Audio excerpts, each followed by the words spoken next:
A todos os irmãos em Cristo, eu vos desejo a paz do Senhor, mais uma escola bíblica, mais uma pré-aula. Hoje estamos aqui para falar da pré-aula de número 8.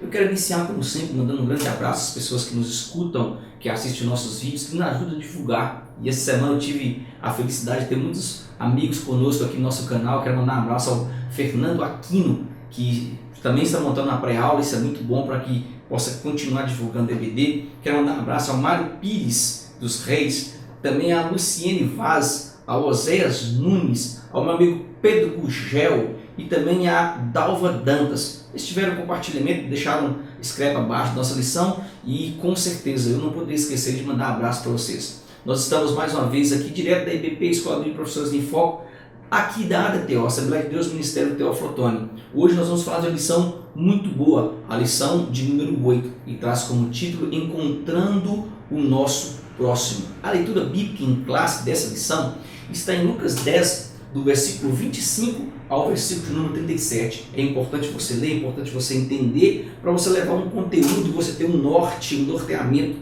para a sua sala. Estou muito feliz de estarmos juntos para gravarmos mais essa pré-aula. E eu agradeço a Deus e louvo a Deus por mais um trimestre junto. Tem sido muito difícil, mas o Senhor tem nos dado graça e nos feito entender o propósito da Escola Bíblica Dominical ao longo de todos esses trimestres, ao longo de todas essas lições, essas pré-aulas que nós temos gravado. Hoje nós vamos falar sobre encontrando o nosso próximo e algo muito interessante para compartilhar com vocês. A verdade, o textual diz que amá-lo de todo o coração e de todo o entendimento e de toda a alma e de todas as forças e amar o próximo como a si mesmo é mais do que todos os holocaustos e sacrifícios. Marcos capítulo 12, versículo 33. Já a verdade prática diz que amar o próximo inclui amar até mesmo aqueles que nos aborrecem, pois encontramos em Deus o maior exemplo que tal amor é possível. Nós vamos ler tópico a tópico, explicar cada tópico para que você possa entender cada tópico. Estou indo aqui pelo meu PDF, meu computador, a minha lição é baixada pelo PDF. Quero agradecer que o pastor Carlos Muru, que sempre nos manda e sempre tem nos ajudado, porque nós estamos no interior e demora a chegar a lição. E eu estou aqui na sala do meu amigo Eli, ex-sala do meu amigo Eli. Meu amigo Eli foi embora lá Porto Seguro, terra boa. Que Deus possa te abençoar, meu amigo. Que Deus possa continuar te honrando e cumprir os seus sonhos, porque você tem muita coisa para ser cumprida por Deus. Eu sei que Deus tem te honrado e vai te honrar. E eu estou aqui hoje na sala do meu amigo Vinícius, que agora assumiu a sala do lugar do Eli e está aqui na Assembleia de Deus. Eu estou aqui na sala dele, enquanto a nossa sala está passando por algumas reformas. A introdução diz que em diversos momentos Cristo aplicou-se a fazer com que as pessoas compreendessem que seu reino não era deste mundo. Querido, nessa introdução, vou ler tópico a tópico para você entender aqui, nessa lição número 8, nós vamos ter aqui um contraste de tudo que foi feito pelos homens concernentes aqui ao próximo, concernente ao próximo, ao quem é o próximo, ao que está lá fora, quer seja cristão aqui, quer não seja cristão. Essa lição ela nos levará aqui a entender a visão de Deus, e isso aqui é interessante, a visão de Deus pregada por quem? Pelo próprio Jesus Cristo ao longo do seu ministério aqui na terra. A pergunta é, quem é o próximo? A mesma pergunta feita pelo doutor da lei. Por que Jesus aborda essa parábola? Essa pergunta que nós vamos fazer. Então, quem é o próximo? Por que Jesus aborda essa palavra? Porque não existe, após a mesma pergunta, que é a indagação de quem perguntar, de quem esteve perguntando. Por que não existe, nós não vemos isso? É sobre isso que nós vamos falar nesse domingo. É sobre isso que nós vamos discutir, ou seja, essa lição de número 8 é a primeira observação a ser feita ainda nessa introdução aqui, é que todo aquele que é perseguido, todo aquele que passa por perseguição, ele tem um questionamento, existe um questionamento. Primeiro, existe um questionamento dos opositores que vão te perseguir, e depois, segundo, você com o próprio Deus. Isso é normal. Você deve levar para a sua sala nessa introdução que este questionamento existe em todas as partes, com todos os líderes, com todos os homens, com todos os cristãos. Por quê? Porque nós estamos em um corpo humano e isso vai acontecer. Já o tópico número 1, ele fala interpretação da parábola do bom samaritano. Nesse tópico de número 1, que eu acho muito interessante, diz que a parábola do bom samaritano ao longo da história tem sido alvo de diversas exposições. Nesse tópico número 1, eu queria que você anotasse, vou deixar abaixo o copia-cola para você levar para a sala de aula, que das diversas comparações elaboradas pelos pregadores sobre a palavra do bom samaritano, e isso aqui você vai entender, nós precisamos extrair aqui o principal e a priori aqui, fonte do que realmente ela diz. Muitos falam sobre a saída do Éden, que é a representação de Jerusalém aqui para o mundo, que é o Jericó, isso que é interessante. Outros vão falar da falta de amor aqui dos religiosos, outros vão abordar aqui o descompromisso existente no nosso meio, mas o principal foco dessa parábola é exatamente a pergunta feita pelo doutor da lei para Jesus. O que devo fazer para herdar a vida eterna? Esse é o foco que nós devemos destacar nessa lição. Qual era a real intenção dessa pergunta? É outra pergunta que eu te faço. Qual era a real intenção dessa pergunta?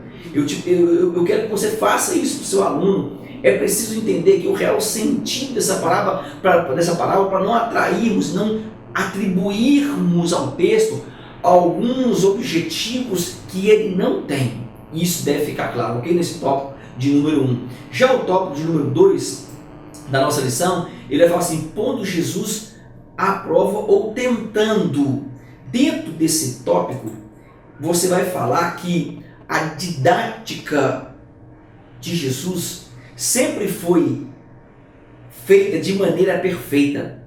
Você vai observar, e observa que Jesus, ele sempre respondia aos doutores da lei com uma outra pergunta. Então eles faziam uma pergunta, Jesus respondia com a outra pergunta. Isso nos mostra, isso aqui é muito interessante, que ele estuda e pergunta rapidamente, e ele elaborava aqui uma estratégia de defesa a todos os que estavam presentes, com o intuito de aplicar a didática aqui e propagar o reino de Deus. Isso aqui é magnífico.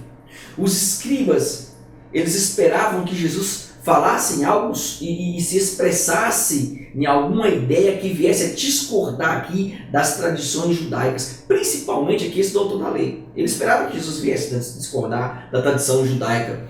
E isso é interessante, que nessa ocasião, se ele discordasse, poderia acusá-lo de alguma coisa. E nós vamos falar um pouquinho sobre isso. Mas Jesus aqui, sendo mestre dos mestres, logo ele respondeu com uma outra pergunta que mostraria mais à frente a interpretação da lei, que entraria na interpretação da lei por parte dos doutores aqui, que era totalmente incompleta, ou seja, era parcial. Jesus mostraria para ele que isso era parcial, não era completo o que ele estava falando.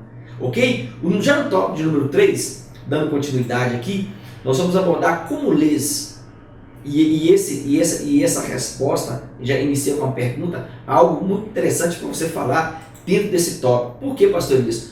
Porque Jesus não é nenhum indouto aqui quando o assunto é os doutores da lei. Jesus conhecia muito bem. Jesus conhecia muito bem aqui, tanto pela convivência, como também pela perseguição e pelos seus atos para com as classes aqui menos favorecidas. No versículo 26, nós estamos estudando, do capítulo 10, é algo muito interessante. No versículo 26 do capítulo 10, nós paramos e entendemos, o texto diz assim, ele lhe disse, o que está escrito na lei?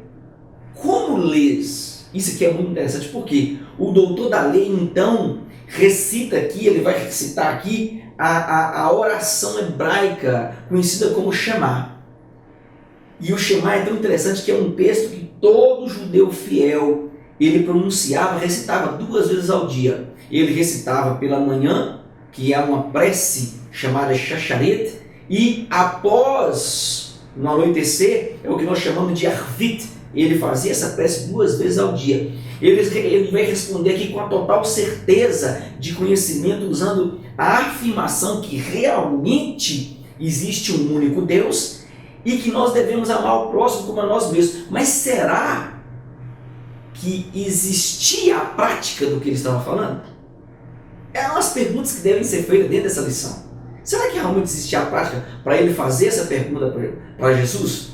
É isso que nós devemos levar o nosso aluno a pensar. No tópico número 4, fala sobre questão principal. Nós vamos amarrar, entrelaçar o tópico para você interagir com sua sala, para que ela fique presa. Vai haver um nível de conhecimento de que ela não possa sair de dentro da lição, ok? Então, questão principal é o tópico de número 4.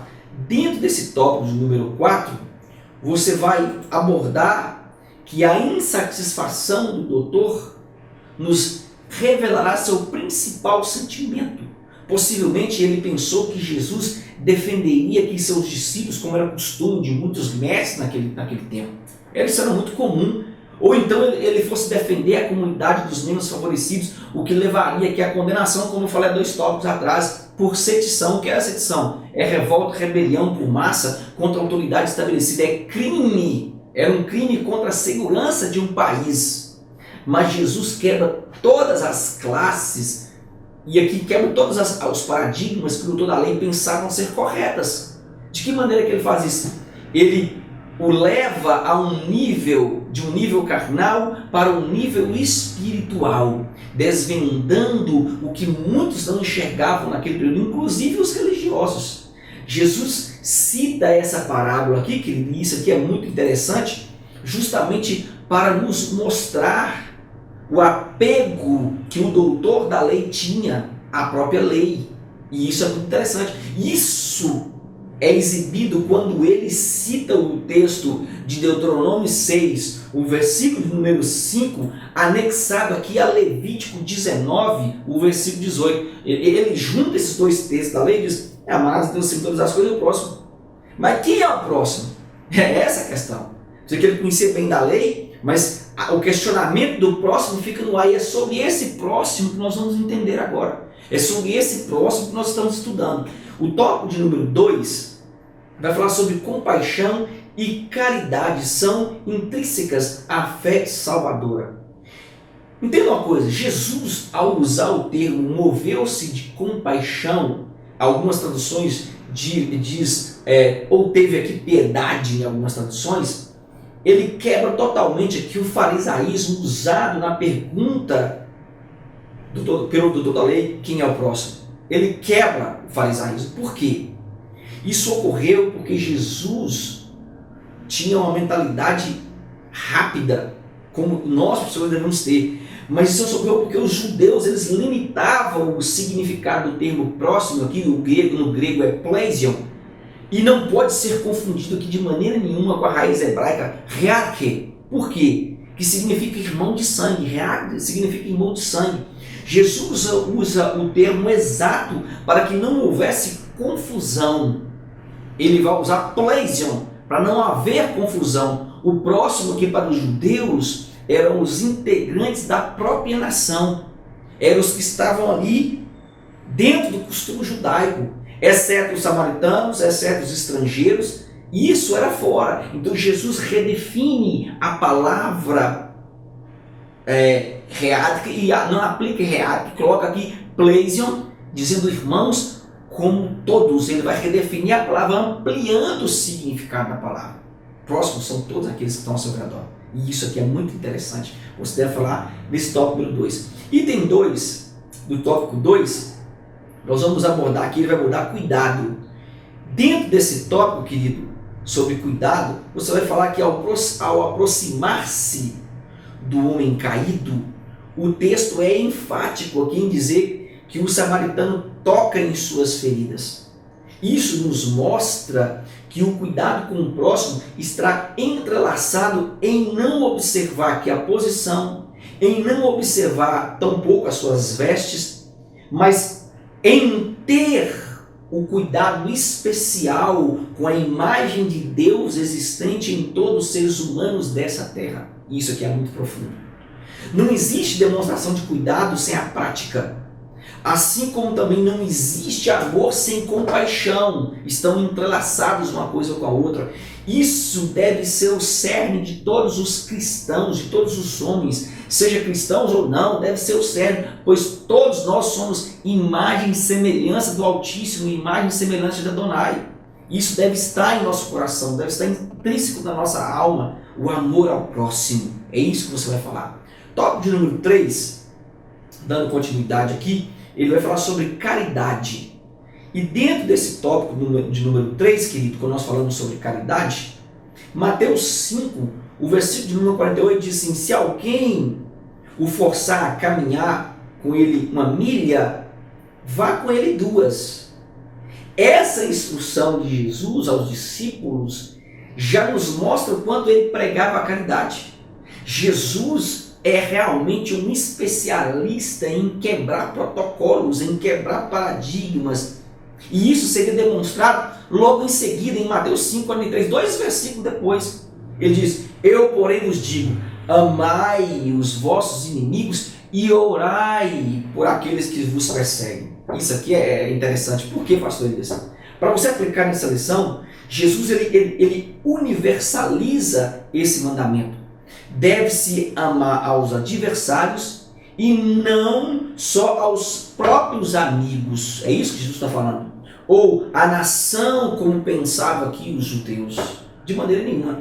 O samaritano é a visão de Deus ao amar todos, enviando o seu único filho. É essa a visão. Aquele samaritano é a visão de Deus, cuidando e livrando dos pecados, como também pagando aqui as suas dívidas futuras. Querido, que dívidas futuras é essa? Isso é todas as gerações que o reconhecem como Deus e o aceitam como Senhor, estão livres do pecado, estão livres do fardo, da agonia da cruz. Estão livres dos açoites do inimigo, o escárnio sofrido por Jesus. Isso deve ser falado. Tópico número 3, partindo para o final da nossa lição aqui, fala: o nosso próximo é qualquer pessoa necessitada. Dentro desse tópico número 3, sobre o nosso próximo é qualquer pessoa necessitada, vai falar sobre o próximo, eu queria que você debatesse algo muito interessante, porque a pergunta a ser feita é a mesma do doutor da lei. Mas entra aqui uma ressalva: quem é o próximo para nós como igreja atual? Isso deve ser perguntado. Quando você perguntar isso, você vai ouvir seu aluno e você vai entender que todo mundo sabe muito bem a lição, só não coloca em prática. E por que não coloca em prática? É isso que nós devemos descobrir. Querido, infelizmente, muitos pastores aqui deixaram de lado o próximo, por não entender o termo eclésia ou eclesia, para fora, eclesia chamados. Então a igreja foi chamada para fora. Mas muitos pastores não entenderam isso. Eles estão amando mais os templos, amando mais as suas posições do que os homens e mulheres que estão caídos pelo mundo afora. Missões se tornou um meio para ganhar dinheiro e para fazer patrimônios e não para resgatar almas em nosso tempo. Quando nós falamos isso, algumas pessoas ficam bravas, mandam e-mail, manda mensagem falando que nós estamos falando demais. Não é falar demais não, eu sou pastor, eu sei do que eu estou falando. Você como professor, quantos alunos você visitou?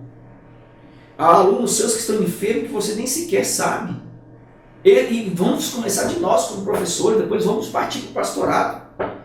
Quantas visitas você faz durante a semana? Quantas pessoas você manda mensagem? Quantas pessoas você se preocupa? Há quanto tempo você tem orado por sua sala? E depois você reclama que a sua sala não cresce, que a sua sala está se definhando. Não, querido, nós precisamos entender que todo ministério ele deve ser pautado em oração. Ele deve ser pautado em jejum, em súplica. Ele deve ser pautado nisso, porque o inimigo sabe os pontos fracos dos nossos alunos, assim como também sabe o nosso ponto fraco. E o nosso dever como professor, querido, nesse tempo, é exatamente estabelecer aqui uma diretriz para que o inimigo não tome o que é nosso, não roube o que é nosso. E nós não estamos trazendo diretrizes, nós não estamos agindo como servos do Senhor, como homens de Deus, com o propósito de ser chamados para fora. Há culpa dos pastores, dos líderes, sim, mas nós somos a igreja e nós temos que desenvolver trabalhos para que as pessoas conheçam a Jesus Cristo, para que as pessoas tenham um tete aqui com Cristo, tenham um encontro com o Senhor, seja lavada, seja remida. Tópico de número 2, eu vou dar continuidade aqui, e você vai ter que andar muito nessa sua lição. Por quê? Porque essa lição é algo interessante. Ela tem 4 tópicos, né, alguns tópicos, e você vai precisar, principalmente esse tópico número 3 tem 4 tópicos, você vai correr um pouquinho mais. O tópico de número 3 da nossa lição, o tópico número 2 vai falar sobre ajudar o próximo não salva, mas é algo que deve ser feito por quem é salvo. Isso aqui é muito interessante. Dentro desse tópico número 2, você vai falar por que o cuidado em entender e estudar essa palavra. Ouça seus alunos, anote no quadro, escute e debata esse tema. Por que o cuidado de entender e estudar essa palavra? Por que nós estamos estudando essa palavra? Simples. Para não sermos reféns aqui de heresias criadas por pessoas que apenas utilizam um texto sem contexto. E aqui eu volto a afirmar. Texto sem contexto é pretexto para se formar heresia. Entenda isso. Anote isso. Quantas igrejas se dividiram? Quantas igrejas acabaram por causa de heresias, por causa de texto sem contexto? Muitas seitas defendem veemente aqui que as obras, assim como o caso do bom samaritano, nos garante a salvação. Mas nós precisamos ler para a nossa sala aqui o texto de Efésios 2, o versículo 8 e 9. O que diz esse texto? Está aberto aqui na minha Bíblia. Esse texto diz o seguinte, Efésios 2, versículo 8 e 9, diz: porque pela graça sois salvos, mediante a fé, e isso não vem de vós, é dom de Deus, não de obras para que ninguém se glorie. Efésios fala isso. A glória humana já está sendo exercida por muitos em suas megas igrejas. A glória humana já está sendo exercida por muitos nas divulgações das páginas caríssimas que algumas igrejas têm, em seus eventos aqui meramente humanos. E como tem evento humano hoje na igreja, os congressos de hoje já não são mais para pessoas que não são cristãs, são para pessoas que já conhecem o Senhor. As pessoas não cristãs não vão no congresso, porque primeiro os congressos, os horários são diferentes, canta-se 1 milhão de hinos, a palavra é 5 minutos de palavra, no muito 10. Então o congresso não foi feito para converter pessoas. O congresso não foi feito com o intuito de trazer a alma para ouvir a palavra do Senhor. E isso me recorda de Billy Graham e diversos outros homens da fé que faziam um congresso que enchiam estádios de futebol, com o intuito de Deus ser honrado, e milhares de pessoas se convertiam. Isso acabou, sabe por quê, querido? Porque nós estamos preocupados com nossos tempos, com o nosso bel prazer. Tem que haver um ar-condicionado, tem que ter uma estrutura boa, tem que receber. E na realidade nós estamos falando para nós, não são para as pessoas de fora. Quantas pessoas se converteram no congresso da sua igreja? Me fala. Quantas pessoas aceitaram Jesus nos últimos congressos de jovens, nos cultos de jovens? Não há conversão, porque não existe aqui a glorificação. Esses eventos são meramente humanos, com fins específicos, que com certeza aqui não é a glorificação do nome de Deus. A glorificação do nome de Deus traz almas, traz quebrantamento, traz arrependimento, traz perdão, que é o que foi falado na última lição. As pessoas estão vindo para a igreja, mas estão cheias de problemas, não perdoam. É isso que deve ser falado nesse tópico. Eu estou te chamando a atenção? Estou, mas é verdade. A revista vai bater nesse tópico aqui, vai bater muito. E nós, como professores, precisamos nos corrigir para falar com a nossa sala. Tópico de número 3, dentro dessa lição, eu queria abordar com os senhores. Ele vai falar sobre a medida do amor para com o necessitado. Esse é o tópico de número 3, partindo para o final. Dentro desse tópico, você falar que os doutores da lei e os fariseus aqui eram notadamente conhecidos aqui por sua falta de amor para com o próximo. Eles só consideravam como próximos aqui aqueles de suas próprias nações, da sua própria nação ou da sua própria descendência. Querido, e ainda é assim em nosso tempo. O pastor Wilson está pegando pesado. Com certeza, ainda é assim. Somente aqui aos que os olhos deles fossem considerados puros, fossem considerados realmente filhos, eram eleitos. Os publicanos, os pecadores, os doentes, os deficientes, os portadores aqui de necessidades especiais eram tidos como pecadores, como escória da sociedade. Não eram estes os próximos dos doutores dos fariseus? Por isso, quando diz, e quem é meu próximo? Ele tentava limitar a lei aqui pela sugestão de algumas pessoas que seriam identificadas aqui como próximo. E outras não. E isso acontece até os dias de hoje. Isso ocorre em nossos dias quando nós ouvimos em nosso meio alguém dizer: nós primeiro temos que socorrer o de casa, para depois atendermos de fora. Isso é farisaísmo. Quantas pessoas na igreja falam isso quando você começa a trabalhar fora da igreja, quando você começa a desenvolver um trabalho de alimentar os pobres, de alimentar os carentes, de pegar os mendigos, colocar para tomar banho, assistir um culto. E você acha que primeiro tinha que alimentar o de casa. Isso é farisaísmo. É porque realmente está como os doutores da lei, que foi enfermo pela lei, e não entende que o próximo que necessita de Jesus, você já foi salvo, você é 99, a uma que está lá fora nós temos que buscar. Essa é a realidade que tem que ser falada nesse tópico número 3. Partindo para o final, tópico número 4, ele vai falar sendo o próximo. Isso aqui é muito interessante quando nós falamos sendo o próximo. Por quê? Querido, a beleza da parábola do bom samaritano é a reversão dos estereotipos. É isso, pastor? É simples. O sacerdote e o levita eram vistos como os mocinhos da história, como aqueles que tinham, que podiam, mas eles estavam muito ocupados aqui, entre aspas, com coisas mais importantes, como muitos estão ocupados no nosso tempo, como por exemplo, certamente a viagem a serviço do templo, a tocar a serviço do templo, para fazer coisas concernentes ao templo. A igreja está no mesmo papel que os mocinhos da história.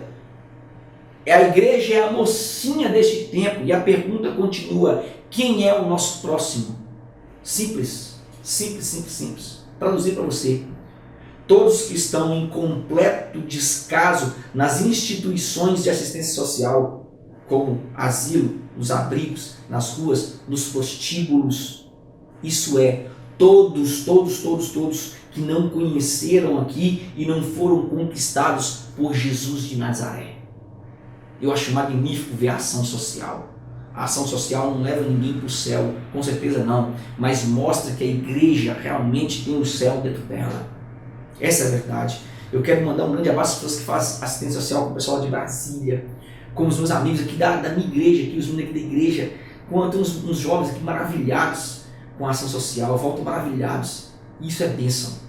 Espero que essa lição nos impacte a ponto de nós voltarmos novamente a pensar de quem é o nosso próximo.